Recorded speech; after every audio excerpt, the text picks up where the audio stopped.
So this is my WebAssign Fix-It post. Um, I did a few problems before the deadline initially, and I got stuck on a few. And I was planning on just doing it after the deadline. I did forget about it officially closing September 25th. And so this is my grade, and I didn't even upload my work to Canvas because I thought I'd do it later. That was a really bad decision, which is why I am choosing to fix my grade. So yeah, this is me fixing it. I'm just gonna, I guess, do the problems I got wrong or didn't answer, which would be question 7, 8, and 9. So starting off with 7, part A. We're given that so there's an insect, it's jumping, it can accelerate at 4,000 meters per second squared over a distance of 2 millimeters as it straightens its specifically designed jumping legs. And we assume it's a uniform acceleration, and we answer the following. So part A is asking us for the velocity of the insect after it has accelerated, which means that we're looking for final velocity. Now, in this equation, we aren't given time, so I'm going to use kinematic equation 5. So velocity, the final squared is equal to initial velocity squared plus 2 times acceleration times displacement. So we're looking for the velocity, the final velocity. So we're going to go ahead and isolate it. So we're just going to basically do square root. Now, we can just start plugging in. So the velocity initial is 0. So we plug that in for initial velocity squared. Then we do 2 times the acceleration, which is given as 4,000. And then the displacement, which is given as 2 millimeters, which would be 0.002 meters. And we just plug that into our calculator, and we should get 4 meters per second as a velocity. And looking at the screen, that would be the answer. Now part B, it asks us how long did it take to reach that velocity. So we have to find time, and there's multiple ways to do this. We could really use equation 3 or equation 4, but equation 3 would just be a lot more simple. And so we're gonna go ahead and set it up. So velocity final is equal to velocity initial plus acceleration times time. Velocity final we got from the last problem, which is 4. Initial velocity is 0. We know that the acceleration is 4,000. We're solving for t. So t would just be 4 over 4,000. But the answer the question is asking us to put it in terms of milliseconds. So instead of this being 1 over 1,000, it would just 1 over 1,000 seconds. That's the same as 1 millisecond. And that is the answer over there. Now 7, part C. The question asks us the upward displacement of the insect between when its feet leaves the ground and it comes to the rest momentarily at maximum altitude. Okay, so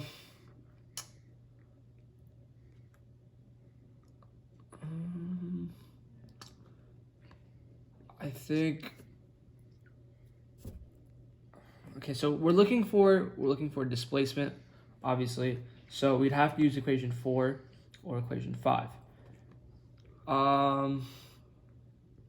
I don't want to use equation 4 because we'd have to put it back into seconds again, and we'd be dealing with a decimal, and it would just get pretty annoying. So we're just gonna go with equation 5. So final velocity squared initial velocity, and then acceleration, displacement.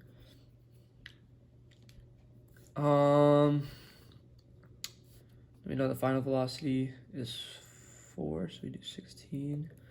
And then initial velocity is just 0 plus 2 times acceleration, which is 4,000. Solving for delta x. In this case, it would be y. And so we just do 16 over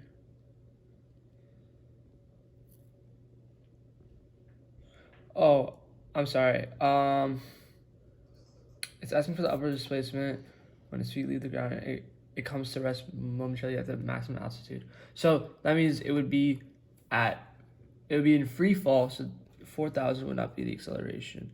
It would actually be negative 9.8. So we divide this by 2 times negative 9.8. Put it into our calculator. It would be negative 0.82, but it's displacement, so it's an upward displacement, so we need to make it positive. So 0.82 meters would be the answer, and as you can see here, that is the correct answer. Okay, on to question 8.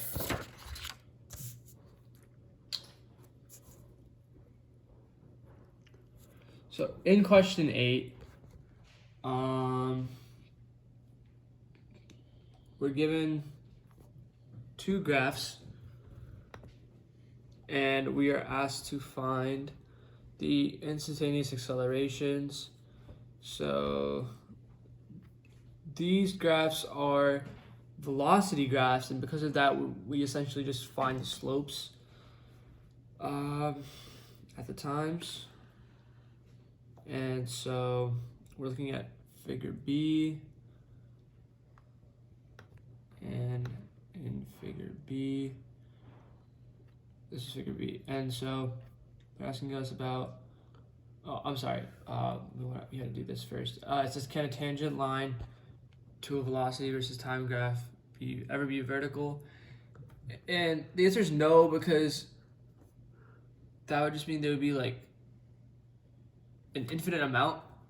I guess like it wouldn't be, I don't know, would be a function, but also I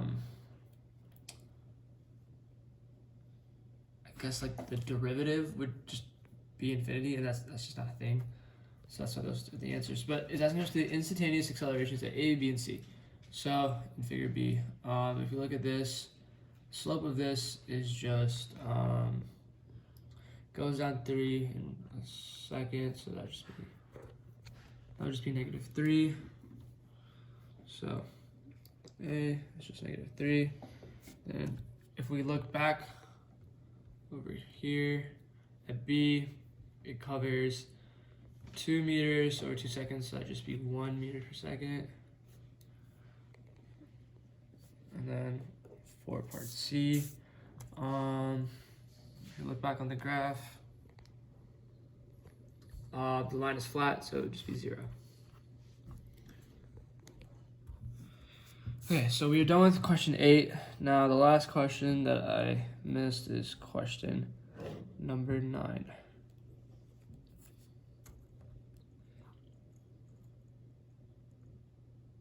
Okay. It says a model rocket is launched straight upward with an initial speed of 58 meters per second. It accelerates with a constant upward acceleration of 1 meter per second squared until its engine stops at an altitude of 160.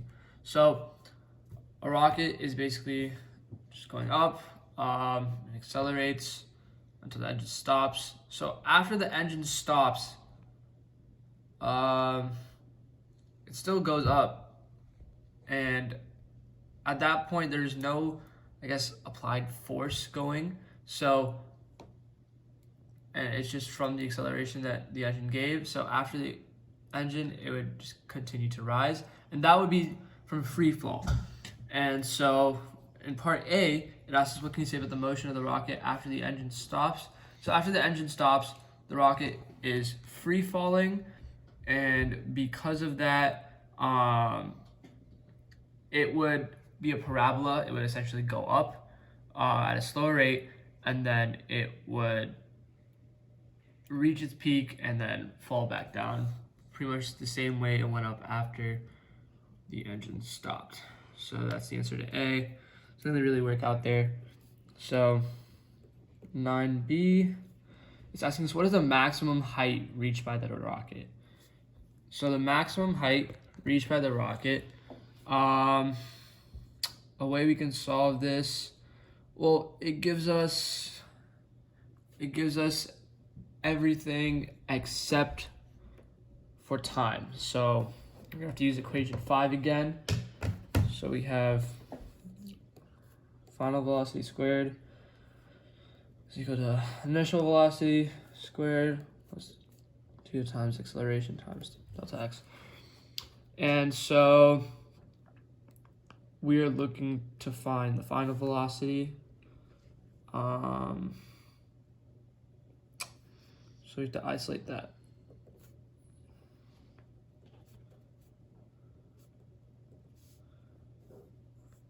And now we can just plug in. We know that the initial velocity given was 58. So we do 58 squared plus 2 times the acceleration, which was given to us as 1 meter per second squared, times delta x, which is 160, because it said that the engine stops at an altitude of 160. And if we plug that into our calculator,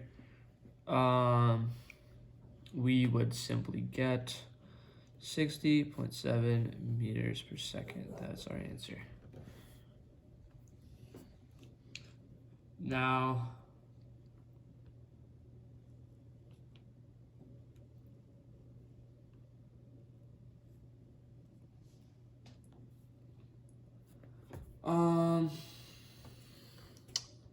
wait, no, that doesn't seem right.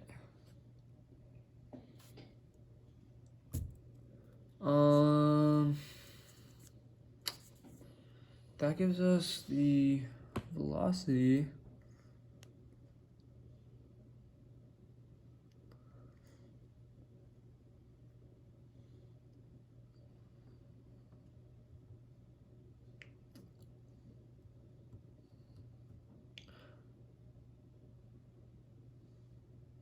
Actually, wait, no, yeah, I'm sorry. This seems correct. Now on to part C. It says, how long after liftoff does the rocket reach its maximum height? So, oh, okay. Yeah, no, okay, I'm sorry, I just realized what I did wrong. This is while, I guess, the engine is going. So we also have to do a separate equation for when the engine actually stops and it's in free fall. So we do the same thing.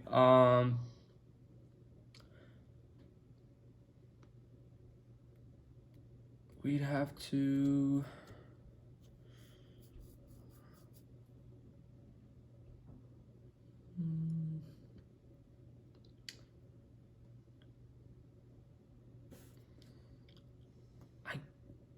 we'd use equation 5 again. And if we're using equation 5, I'm not going to copy it over again because we have it right here. But we're trying to calculate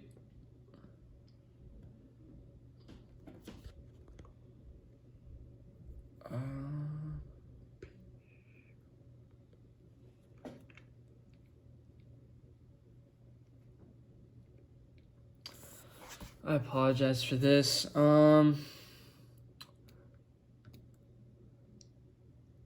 guess we would calculate. This is the speed of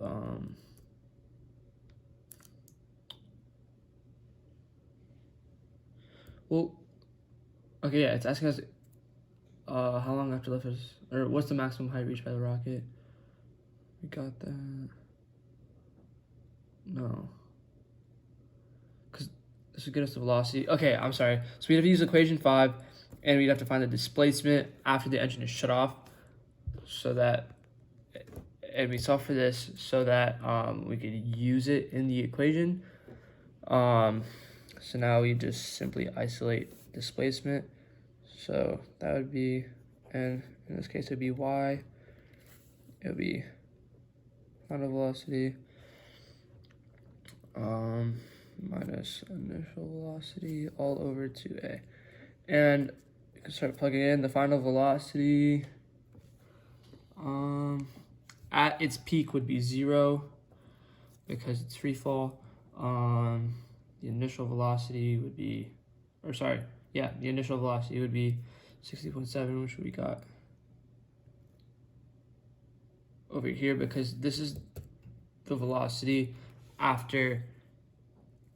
the end of when the engine is on, which means it's the initial velocity after the engine is off. So you use it as the initial velocity. This is also a reason why I decided to come back to the website, because I was struggling a lot with it, and even now, this one was pretty tricky.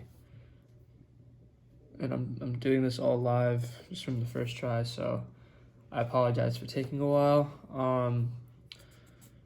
I just plugged in -9.8 for gravity over here, and this would give us 188. But it's actually for the maximum height above the ground, and we know that the maximum height while the engine was on was 160, and this is while the engine was off. So we'd add it, and you get 348 meters. So now we're gonna move to 9C.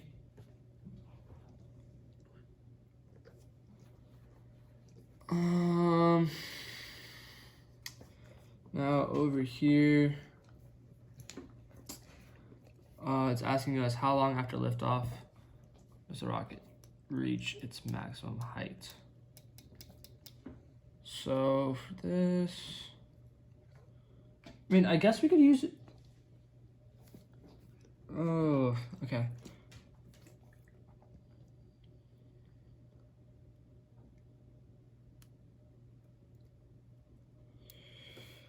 We'd have to do something with time.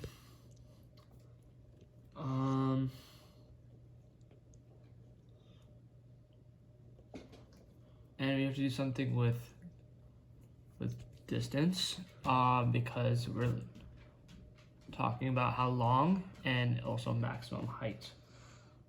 And for that, we can just use the kinematic equation 1. So V is equal to delta x over t. In this case, it would be y. Sorry about that.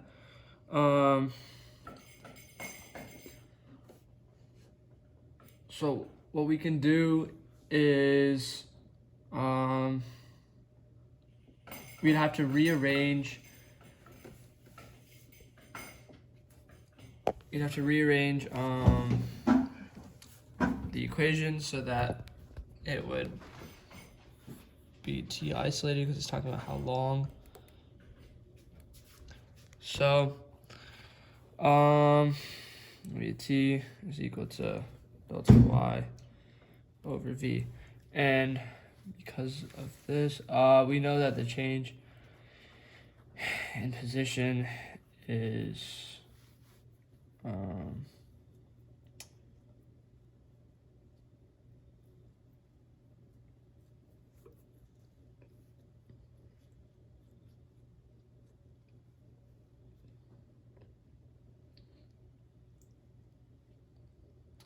okay, this is a little bit tricky. I'm sorry about this.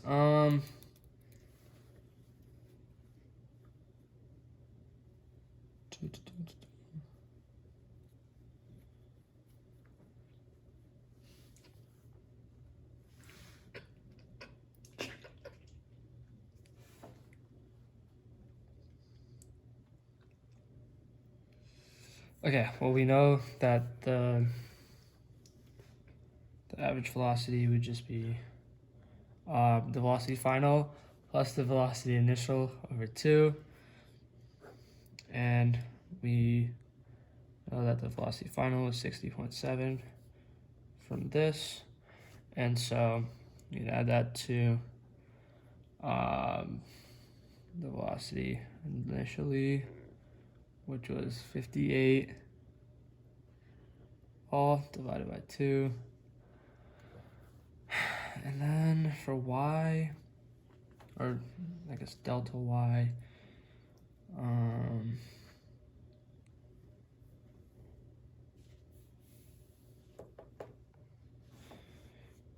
it would be 160, but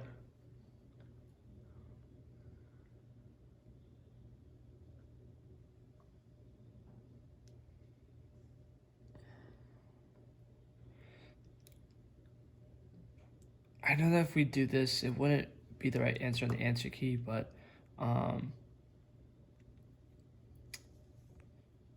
all that seems to make sense. Looking at the key now, let's see what it says. It says that you have to multiply 160 by 2. This is something I simply do not understand. I don't know why we are multiplying by 2. So this is something I was confused on, but you are supposed to multiply by 2, and it is supposed to get you 2.7 seconds. Now, finally, part D.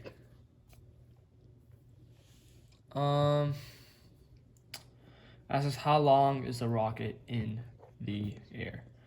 So we'd be looking at time here, and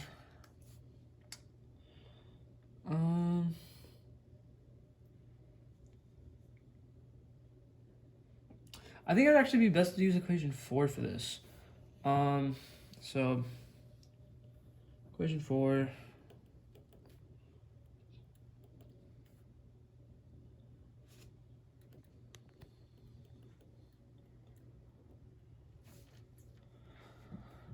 is that and I guess once you isolate it all out, it would look something like this.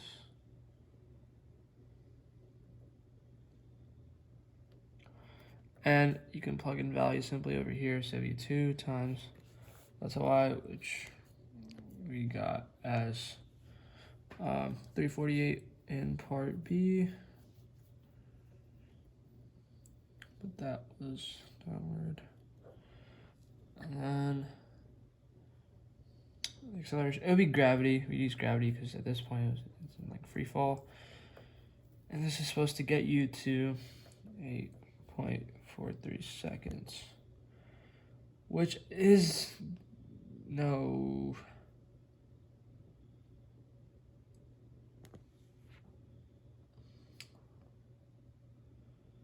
This is simply just the free fall part. Or not the free fall part, but sorry. Going down. So it would be when it goes down, and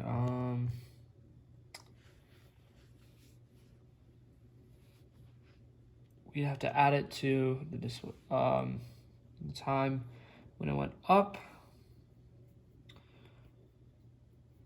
which we got from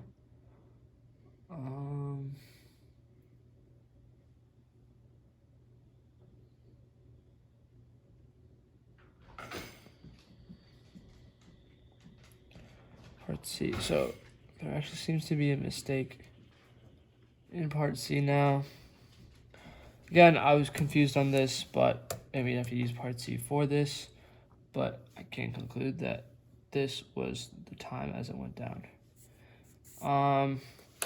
I clearly struggled with this WebAssign, and it was my fault for not realizing that the date actually closed. So I apologize for that.